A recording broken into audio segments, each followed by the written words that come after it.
com muita frequência, é uma fila de espera enorme, né, e a gente não consegue dar conta, cada período começa e a fila de espera continua enorme. Então a gente realmente não tem, né, a gente tem baseado, né, todo um projeto pedagógico baseado em cima das diretrizes curriculares atuais, que aí valoriza, né, um trabalho multiprofissional, e aí dessa forma acho que abre até um espaço para a gente falar da fonoaudiologia, porque eu acho que o momento de integração, uma pergunta acho que foi da Tatiana, acho que da Tatiana, o momento de integração que a gente tem é através, né, de um trabalho multiprofissional, e isso já foi iniciado, né, através da coordenação do professor Rafael, que é coordenador de trabalho de campo, onde a gente já está fazendo reuniões com a equipe da fonoaudiologia para tentar ter uma integração, né, desse trabalho, onde a gente está trocando experiência.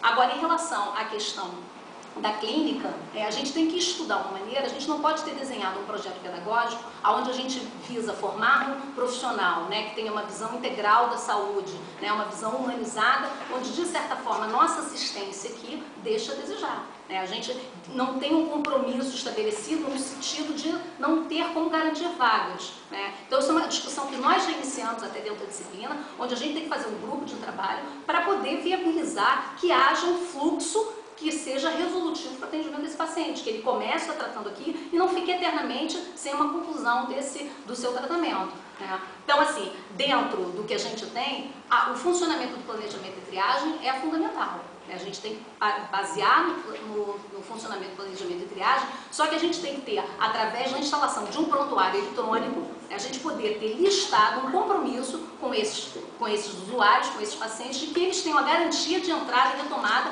a cada semestre. Né? Diversas ações podem ser disparadas para isso. Uma delas é a gente garantir, por exemplo, que haja uma possibilidade de estruturar alguma forma de clínica ao longo das férias, né, para que esses pacientes não fiquem desassistidos. A gente está falando em tratamento humano, humanizado, esse paciente não pode ficar desassistido durante um determinado momento. Né? Tá bom?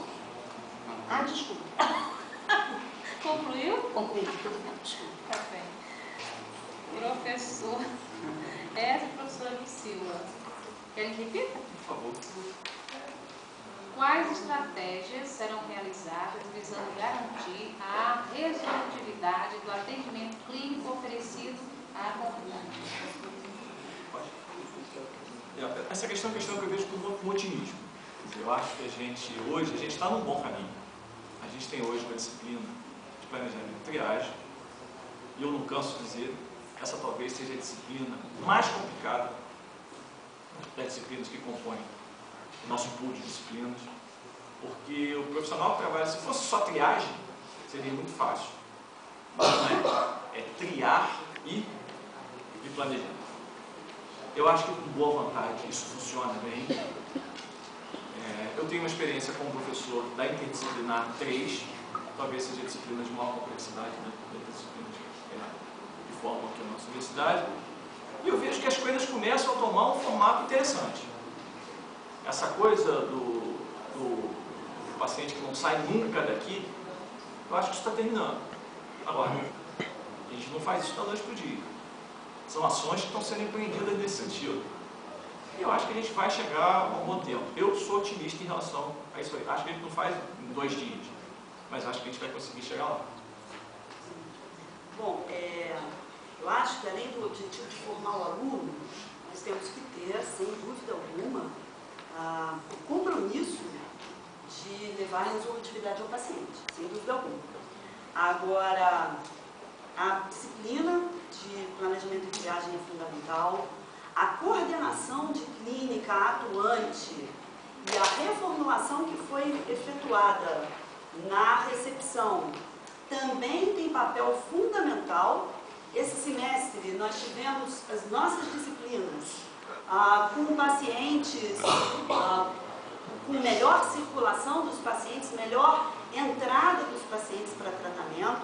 E aí eu toco num ponto muito importante. Um grupo grande de professores aqui trabalhou na elaboração de um prontuário único. Nós estamos trabalhando nesse prontuário, mas nós precisamos absurdamente da colaboração de alunos e professores no sentido do preenchimento adequado desse prontuário.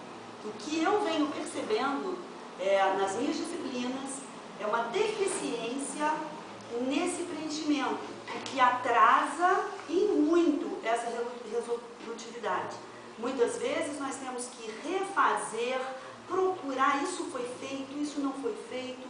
Então, um dos objetivos que eu tenho a levar ao departamento, ao grupo de professores, é um protocolo de preenchimento e acompanhamento desses prontuários, para que a gente possa pegar um prontuário e folhear e entender.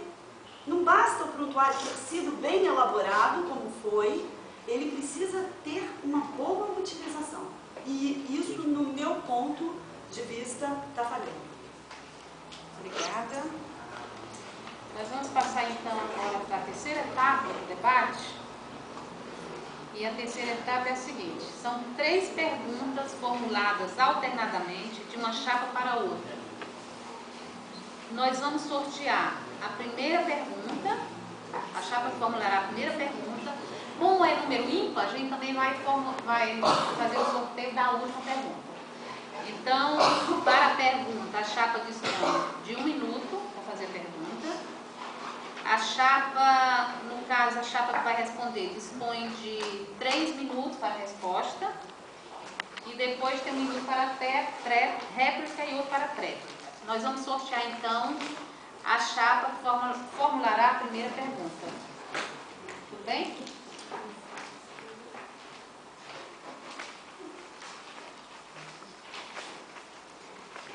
Quem vai fazer a primeira pergunta? Dispõe de 1 minuto para fazer. O professor Adalberto e o professor Gabriel. Sorteados. Ótimo. Bom, então, eu vou fazer então a primeira pergunta aos 2 professores da chapa 2, né? E é uma seguinte situação, né? Que é uma situação bastante comum administrativamente. Então, eu queria saber qual seria a conduta, né, a ação administrativa, né, de ambos nessa situação. Se os professores candidatos da chapa 2, né, eleitos diretores da unidade, né, recebem a notícia do DCF que o MEC destinou recurso na ordem de R$900 mil, né, e um elemento de despesa que é relativo à capital, tá? O MEC enviou no fim de novembro de 2010. Vocês são diretor e vice-diretor de unidade, né? Esses recursos têm que ser executados ainda em 2010. Qual a sua ação administrativa nesse tipo de situação? 3 minutos para a chapa 2. Olha, professor Adalberto, essa pergunta a gente poderia responder de uma forma muito simples. Sim. Se o recurso existe, acho que a obrigação do gestor é buscar o recurso. O recurso existe, eu vou buscar o recurso. Se eu tenho um recurso para a minha unidade, eu vou buscar esse recurso. Agora, eu acho que existem instâncias administrativas. Então a gente é a unidade, a gente tem o polo, a gente tem o reitor, a gente tem o MEC, existem instâncias administrativas. Que eu, então, diretor da unidade, se for, eu pretendo respeitar.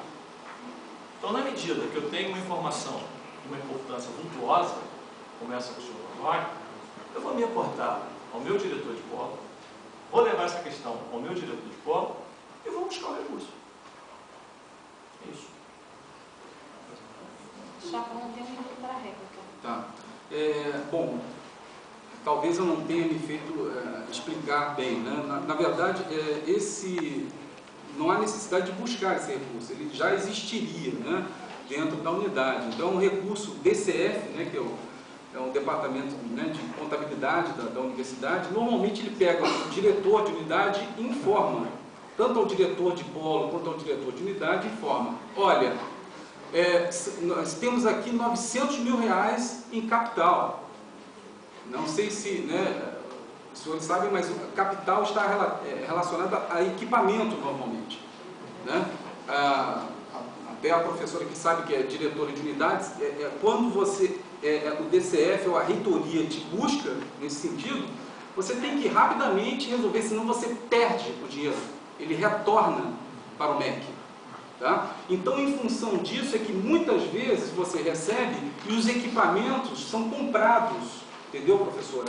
Eles são comprados antes para que nós não percamos esse equipamento e esse recurso. Então você compra de uma forma colegiada, conversando com os seus professores, né? Decidem quais são os equipamentos e depois, muitas vezes, nós temos que antecipar essa situação antes da própria gestão do espaço, porque o espaço existe e para se fazer a reforma daquele espaço para atender é algo que é muito menos do que 900 mil reais, por exemplo. Tá? E esse tipo de situação aconteceu na unidade em relação aos equipamentos que foram adquiridos com as ciências básicas e os de prótese dentária também. Nós vamos fazer o seguinte, como a Chapão usou 1 minuto e 45 segundos, nós vamos dar o mesmo tempo para vocês fazerem a prévia. Perfeito. Tá bem? É 1 minuto, nós vamos dar 1 e 45, o mesmo tempo. Como o professor falou, quando eu digo assim, eu vou buscar o recurso, até onde eu sei, até onde eu tenho informação, a gente não tem uma conta corrente aberta que a gente vai utilizar esse dinheiro da forma que a gente entender. A gente tem que informar a instância competente que a gente precisa desse, daquele ou do outro material. A gente vai solicitar. A gente não vai gerir esse dinheiro de uma forma direta. Por isso que quando eu disse buscar, desculpe, professor, vai buscar nesse sentido. Okay. Não, choveu. Concluiu? Agora a gente quer continuar no escuro. Está emocionante. Ela estava até agora, novinha, deixa a coisa pra cá. Cuidar de energia, né?